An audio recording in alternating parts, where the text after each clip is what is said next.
Hello दोस्तों, तो आज से हम शुरू करने वाले हैं सोल एंड का एक्सप्लेनेशन। तो इस एपिसोड की शुरुआत में यहाँ उन्हीं सोल सेंट लेवल के वॉरियर से होती है, जो कि अपनी पावर्स का इस्तेमाल करते हुए धीरे धीरे आगे की तरफ बढ़ते जा रहे थे, क्योंकि प्रिंसेस चुडू ने उन्हें ऑर्डर दिया था कि आज रात में हमें किसी भी हाल में मिंगटो माउंटेन को वापस से हासिल करना होगा। और ये सारे soul master soul saint level के वॉरियर्स थे, तो इनकी मार्शल सोल स्किल भी कमाल की थी, जिनका इस्तेमाल करते हुए यह लोग यहाँ पर सन मून एम्पायर की आर्मी और उसके सील गाइडेंस को लगातार डिस्ट्रॉय करते जा रहे थे। यह काम इतना आसान होगा वो खुद भी इस पर यकीन नहीं कर पाते हैं, मगर उनकी सोल टेक्निक की मचाई हुई तबाही की वजह से देखकर ऐसा लग रहा था कि सन मून एम्पायर के सील गाइडेंस ऑलमोस्ट खत्म हो चुके हैं, जबकि उनकी बाकी आर्मी भी पूरी तरीके से खत्म हो जाएगी। इसके बाद मिंगडो माउंटेन का एक बार फिर से हमारा होगा। इसी बात की खुशी में यह लोग धीरे धीरे सामने की तरफ बढ़ते जा रहे थे, इवन दो कि इनका कमांडर भी उन्हें ऑर्डर देते हुए कहता है कि वो लोग अभी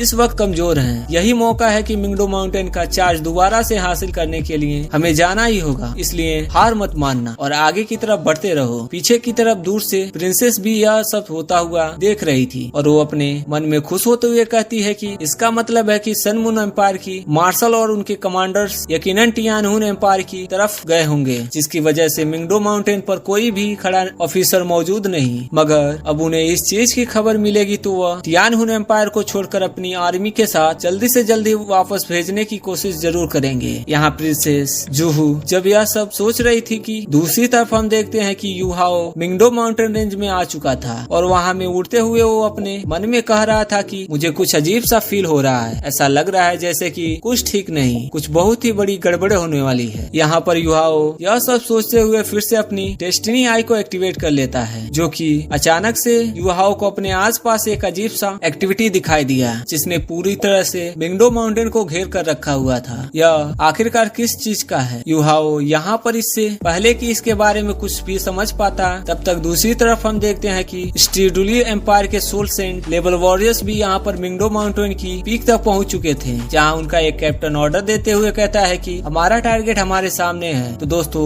आगे की तरफ बढ़ो, या आखिरकार हमारा ही हिस्सा है, एक बार फिर हम इस पर कब्जा कर लेंगे, उसके बाद मिंगडो माउंटेन हमारा होगा। जो सुनते हुए वे सारे वॉरियर्स एक साथ एक ग्रुप बनाकर तेजी से आगे की तरफ बढ़ने लगते हैं। मगर तभी अचानक से मिंगडो माउंटेन के अंदर से एक रेड कलर की लाइट तेजी के साथ निकलते हुए आसमान के अंदर चली गई, जिसके अगले सेकंड ही वहाँ पर एक अजीब सी रोशनी दिखाई देती है। वो अजीब सी रोशनी इतनी ज्यादा ब्राइट होती है, सब लोग उससे दंग रह जाते हैं। किसी का दिमाग भी इस लाइट को प्रोसेस नहीं कर पाया था, सिवा यूहाओ के। अब यूहाओ समझ गया था कि यह खतरनाक है और वो तुरंत अपने सोल बोन स्किन स्टेंट शिप टेक्निक का इस्तेमाल करते हुए वहाँ से टेलीपोर्ट होकर कहीं दूर चला गया था, और उस मिनी सेकेंड में ही वहाँ पर एक अचानक से बहुत बड़ा ब्लास्ट हो गया और एक व्हाइट कलर की एनर्जी चारों तरफ फैल गई थी, जिस एनर्जी वेव के साथ ही मिंगडो माउंटेन के अंदर हमें एक अजीब सी औरत भी दिखाई देती है, जिसकी बॉडी की स्किन नहीं थी, सिर्फ उसके ब्लड और बोन दिखाई दे रहे थे और वो एप्स की तरह हंस रही थी। दूसरी तरफ हम देखते हैं कि जितने भी सोल सेंट लेवल के वॉरियर्स थे, उनका हर्ट बाहर की तरफ आ गया था और अचानक से मिंगडो माउंटेन ब्लास्ट कर गया। उसके अंदर से कुछ रेड कलर की लावा जैसी चीज बाहर निकलने लगती है और 2 सेकंड के अंदर चारों तरफ फैल गई थी। इसके बाद क्या हुआ कुछ समझ नहीं आया, बस सिर्फ हमें अगले ही सीन में कुछ हड्डियां देखने को मिलती और 2 सेकंड बाद जब दूसरी तरफ हम देखते हैं कि यूहाओ को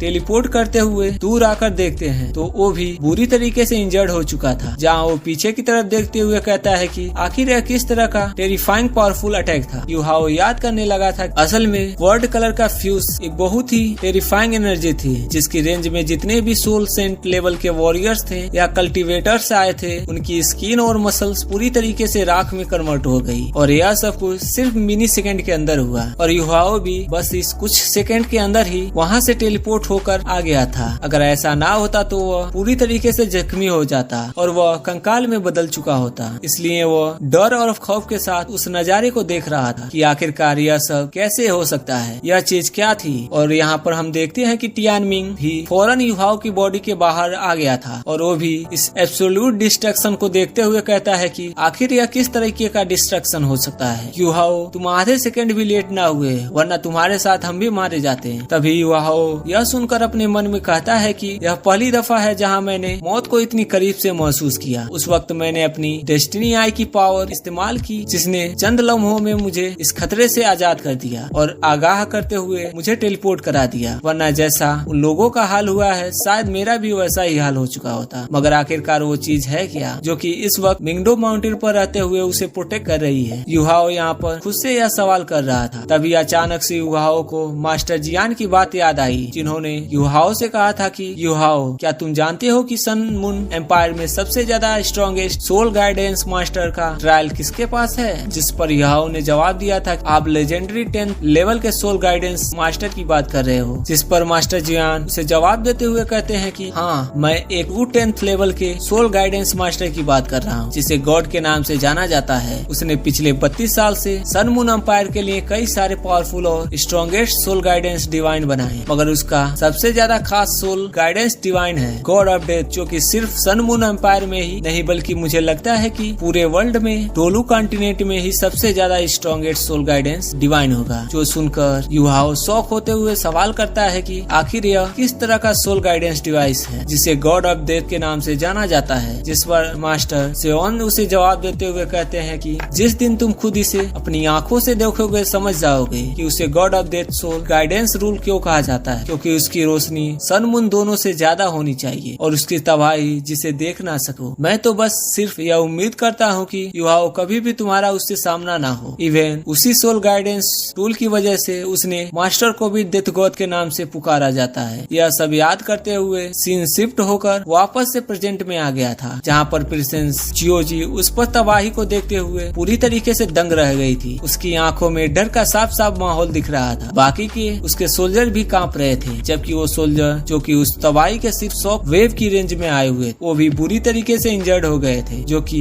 अपने साथियों को उठाकर वापस की तरफ ले जा रहे थे। युहाओ भी जख्मी हालत में वापस की तरह आ रहा था और वो अपने मन में कह रहा था अब यह प्रॉब्लम बहुत ही हो चुकी। अभी भी सिचुएशन के हिसाब से तो स्टाइल एम्पायर फिलहाल के लिए हार गया, तो मिंगडो माउंटेन को जाकर भी वापस से हासिल नहीं कर पाएगा। मैं यह सोच रहा हूँ कि आखिरकार टियान हूँ एम्पायर की इस वक्त क्या सिचुएशन होगी। जो सब कहते हुए युहाओ ने अपनी स्पिरिचुअल आइस का इस्तेमाल करते हुए उस तरफ को स्कैन करने की कोशिश, मगर उसे कुछ भी इनेशन नहीं मिला। इसलिए युहाओ अपने मन में कहता है कि फिलहाल मैं स्टाइल एम्पायर का एक छोटा सा सोल्जर नहीं बन सकता। यह प्रॉब्लम इतनी बड़ी है कि मुझे सेक एकेडमी में जाकर इसके बारे में रिपोर्ट करना होगा। इस वक्त एम्पायर कुछ नहीं कर सकते, सिर्फ प्रिसाइडियन एविलियन ही है जो कि इस जंग के बारे में शायद कुछ कर पाए। यह सब कहते हुए युहाओ तेजी से सेक एकेडमी की तरफ रवाना हो जाता है, जिसके बाद सीन शिफ्ट होकर दूसरी तरफ स्टार्लो एम्पायर के पैलेस पर आ गया, जहाँ पर प्रिंसेस और उसके साथी भी मौजूद थे। प्रिंसेस रोते हुए अपने साथियों से कह रही थी कि आज की हार मेरी वजह से हुई, मेरी लापरवाही की वजह से मैंने एक ऐसा डिसीजन और टेक्निक इस्तेमाल किया जिसकी वजह से मैंने अपनी आर्मी का एक बहुत बड़ा हिस्सा खो दिया। इन सब चीजों की जिम्मेदारी मैं हूँ और इसलिए मैं एम्पायर से रिक्वेस्ट करूंगी कि मुझे इसकी सजा जरूर दें। यहाँ पर प्रिंसेस यह सब कहते हुए सभी से माफी मांग रही थी, जो सुनकर उसके सोल्जर भी फौरन से अपने शोल्डर डाउन कर लेते हैं। इतनी की व्हाइट टाइगर मास्टर ड्यूक भी यहाँ पर आ जाते हैं। वो डाउन करते हुए कह रहे थे कि प्रिंसेस आप खुद इतना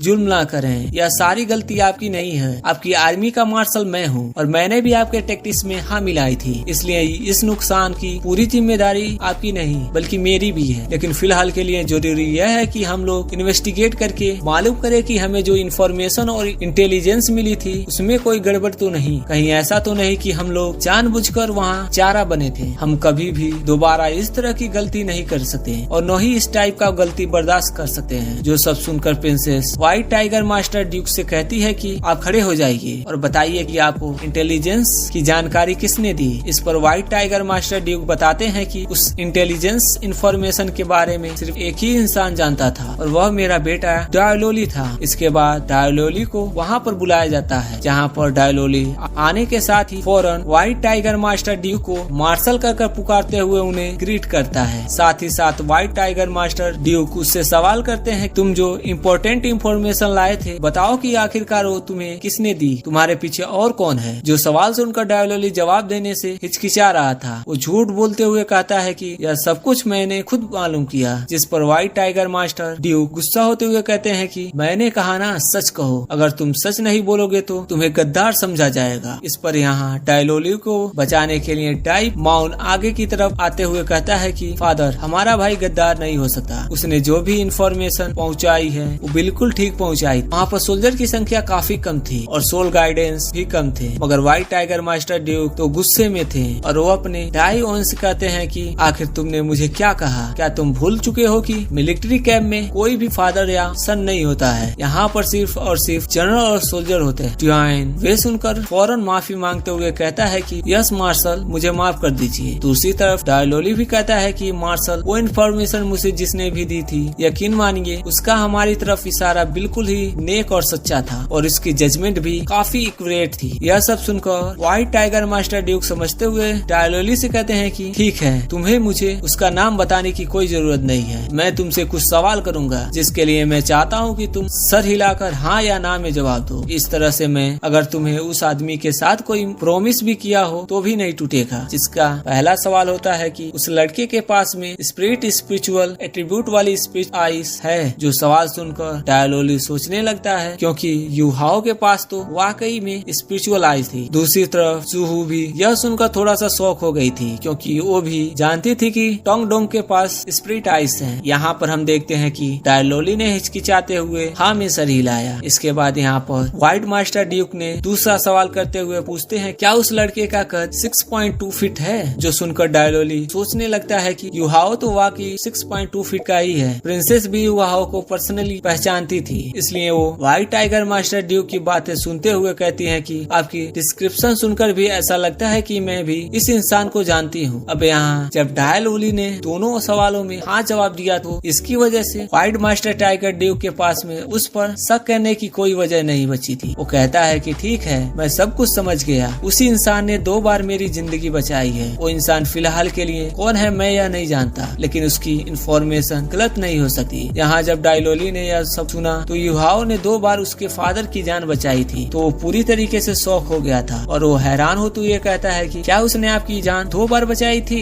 जिस पर व्हाइट टाइगर ड्यूक डायलोली के पास आते हुए उसे खड़ा करके कहता है कि हाँ, यह एक बहुत लंबी कहानी है। वो एक अच्छा इंसान है। जो कहते हुए व्हाइट टाइगर मास्टर ड्यूक ने कहानी बताना शुरू कर दिया था कि उसने पहली बार मेरी जान कैसे बचाई और दूसरी बार कैसे बचाई। इसके बाद सीन शिफ्ट होकर दूसरी तरफ युहाओ पर आ जाती, जो कि वापस से सैक एकेडमी में आ चुका, जहाँ पर ट्रेन के अंदर से फौरन बाहर की तरफ आते हुए उसकी तरफ आने की कोशिश करता है, मगर पास आने पर युहाओ को जानने को मिलता है कि वांगडोंग नहीं था, बल्कि उसी की तरह दिखने वाला एक और लड़का था जो कि उसके सामने चला जाता है। यह देखकर युहाओ वांगडोंग को याद करते हुए कह रहा था कि वांगडोंग, तुम कहाँ पर हो? मैं तुम्हें बहुत ज्यादा मिस कर रहा हूँ। जो सब कहते हुए युहाओ वांगडोंग के साथ गुजारी हुई सारी बातें याद करता है। वह दिन, वह समय उन सभी को धीरे धीरे अपने मेमोरी की तरह याद करता है। अब इसके साथ ही साथ वो धीरे धीरे से पोसाइडियन पेवेलियन की तरफ बढ़ रहा, जहाँ सेक एकेडमी में आने के बाद अचानक से हमें वहाँ पर एक और खूबसूरत लड़की देखने को मिलती है, जिसकी हम लोगों को शक्ल तो नहीं दिखाई जाती, लेकिन उसकी बालों का कलर और उसकी अपीयरेंस मिस वांगडोंग की तरह दिखाई दे रही थी। इवन की वो युहाओ के पास में जब गुजरी तो युहाओ ने भी महसूस किया, मगर जब तक युहाओ पीछे की तरफ देखता वो मिस वांगडोंग वहाँ पर नहीं थी, इसलिए वो निराश होकर आगे की तरफ बढ़ने लगता है। थोड़ी देर आगे जाने के बाद अचानक से युहाओ को एक बार फिर से अपने सामने मिस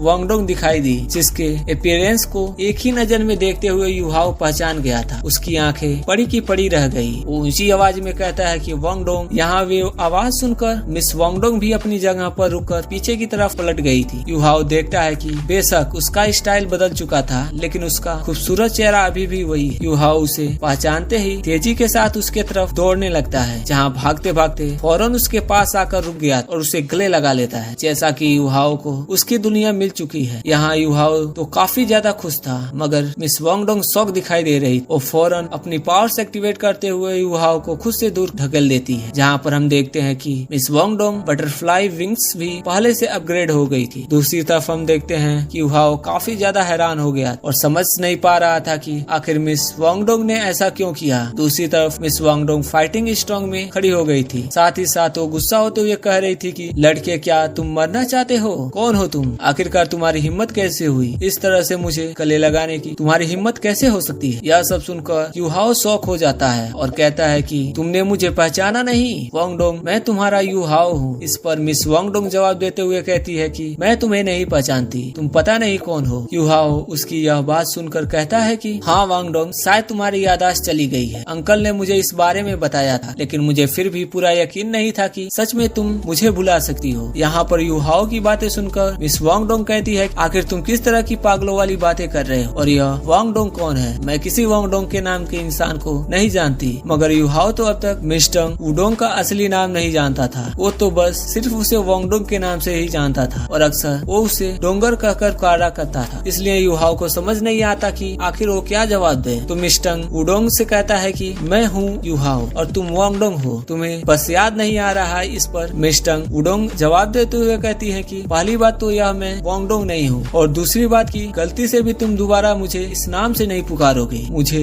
याद रखो, मैं टोंग वुडोंग हूँ। यह सब कहते हुए मिस वांग डोंग फौरन अपने बटरफ्लाई विंग्स के साथ यहाँ से उड़ चली थी। पीछे की तरफ से युहाओ सब देखते हुए अपने मन में कह रहा था कि इसका मतलब है कि अंकल न्यू और अंकल टाई ने बिल्कुल सही कहा था। वांग डोंग के फादर ने उसका इलाज कर दिया है और शायद वो अपनी सारी की सारी मेमोरी खो चुकी है। अब इसके बाद हमें वर्तमान का पोसाइडन पिविलियन दिखाया जाता है, जहाँ पर मास्टर जोंग और बाकी के सारे पोसाइडन पिविलियन के मास्टर पहले से ही मीटिंग कर रहे थे। टेंगसे की तरफ से मिस्टर बेडी थे, वहाँ पर मौजूद थे। तभी अचानक से युहाओ भी यहाँ पर पहुँच जाता है, जिसे देखते हुए मास्टर स्वान खुश होते हुए कहता है कि थैंक गॉड युहाओ, तुम बिल्कुल सही समय पर आए हो। अभी कुछ ही देर पहले हमें एक बॉडी सेंट के मैसेंजर से एक मैसेज आकर मिला है कि टियानहू एम्पायर पर सन मून एम्पायर ने हमला बोल दिया है। बॉडी सेंट को बुरी तरीके से एब्यूज करने के चारों तरफ से घेर लिया है। वो लोग फाइट करने के लिए काबिल भी नहीं है, जिस वजह से टियान एम्पायर के कई सारे सिटीज पर ऑलरेडी सन मून कॉन्टिनेंट ने कब्जा भी कर लिया है। जिस पर युहाओ जवाब देते हुए कहता है कि मैं भी इसी मैटर के बारे में आप लोगों को रिपोर्ट करने के लिए आया हूँ। इसके बाद नेक्स्ट सीन में हम देखते हैं कि मीटिंग हॉल में सभी बैठे थे, जहाँ पर युहाओ बता रहा था कि कैसे सन मून एम्पायर ने डिवीजन टेक्निक का इस्तेमाल किया। उन लोगों का असली टारगेट टियानहू एम्पायर था, मगर साथ ही साथ वो यह भी बताता है कि कैसे उन लोगों ने पहले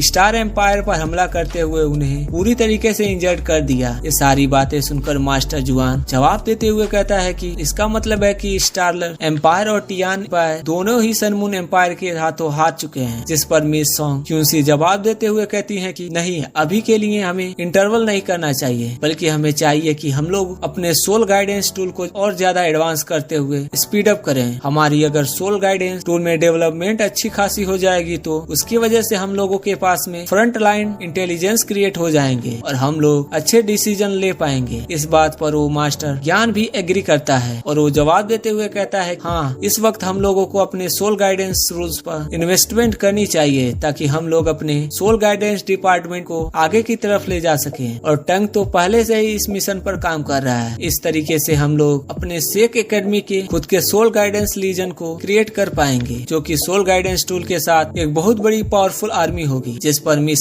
स्काई भी जवाब देते हुए कहती है कि मास्टर यान ने बिल्कुल सही कहा, तब तक मैं सेक्स सिटी की डिफेंस मिनिस्ट्री को भी ट्रेनिंग देती हूँ, उन्हें स्ट्रॉन्ग बना दूंगी ताकि वक्त आने पर जब जरूरत पड़े तो हम उन्हें सोल गार्ड्स के साथ इक्विप करते हुए फ्रंट लाइन पर भेज सके। यह प्लान मास्टर जुआन को भी अच्छा लगा था, इसलिए वो जवाब देते हुए कहता है अच्छा, हम ऐसा ही करेंगे। मास्टर वेडी, तुम यह बताओ कि टैंक सेट के पास इस वक्त कितने सारे सोल गाइडेंस मौजूद होंगे, अपनी आर्मी के बारे में रिपोर्ट करो। जिस पर मिस्टर बेबी रिपोर्ट करते हुए कहता है कि हमारे टंग सेट के पास 500 प्लस सोल गाइडेंस मास्टर्स हैं, जो कि कई तरह से एडवांस सोल गाइडेंस टूल से इंक्रिप्ट होंगे, जैसा कि अल्टरनेट सेल्फ प्रोपेल्ड कैनन या फिर साथ ही साथ ह्यूमनाइड सोल गाइडेंस टूल्स। इन ह्यूमनाइड सोल गाइडेंस टूल के अंदर लॉजिस्टिक सप्लाई और साथ ही साथ डिटेक्शन सोल गाइडेंस टूल्स भी इंक्रिप्ट हैं, जो कि इन्हें जंग के दौरान मैदान में और ज्यादा बेहतर बनाएंगे। यह सब सुनकर मास्टर जेन जवाब देते हुए कहते हैं कि शाबाश,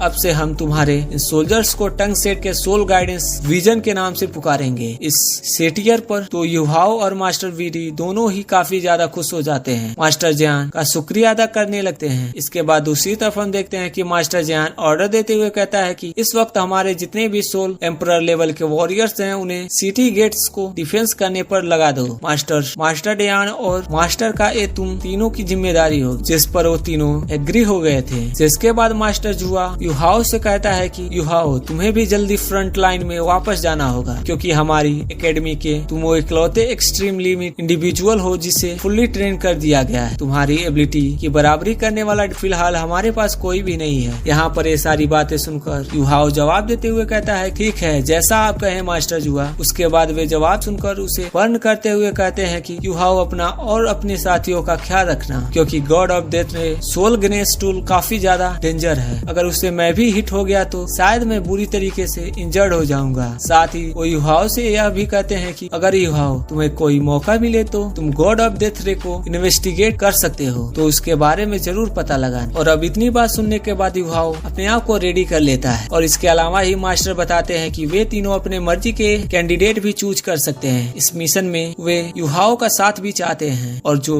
स्टार एम्पायर में एक ऑर्डिनरी सोल्जर बनने के लिए कोशिश कर रहे हैं उन्हें भी वह एक मौका जरूर देना चाहते हैं। साथ ही साथ वे एक लेटर सेक एकेडमी पर भिजवाना चाहते थे, जिस लेटर की वजह से व्हाइट टाइगर मास्टर यू सवाल ना करें। यहाँ युहाओ मिस सोंगसी की मुस्टेटांगियो का नाम सुनकर सरप्राइज हो गया था, जिस पर मास्टर सांग बताता है कि वो हमारी सख्त मॉनिटरिंग टीम की एक मेंबर है, जिसने हाल ही में हमारे एकेडमी को ज्वाइन किया है। जो संसी और जैन इन दोनों ही उसके एग्जामिनर होंगे, इसलिए वो तुम्हारे साथ जाएगी। और हाँ, मैं चाहूंगा कि उसके पास में तुम्हारा एक बहुत बड़ा कनेक्शन हो, इसलिए तुम्हें उससे जरूर मिलना चाहिए। तो दोस्तों, अगर आपको वीडियो का एक्सप्लेनेशन अच्छा लगा तो वीडियो को लाइक कर देना, चैनल को सब्सक्राइब कर देना। मिलते हैं अगले वीडियो में, तब तक के लिए keep watching, keep supporting. Thank you.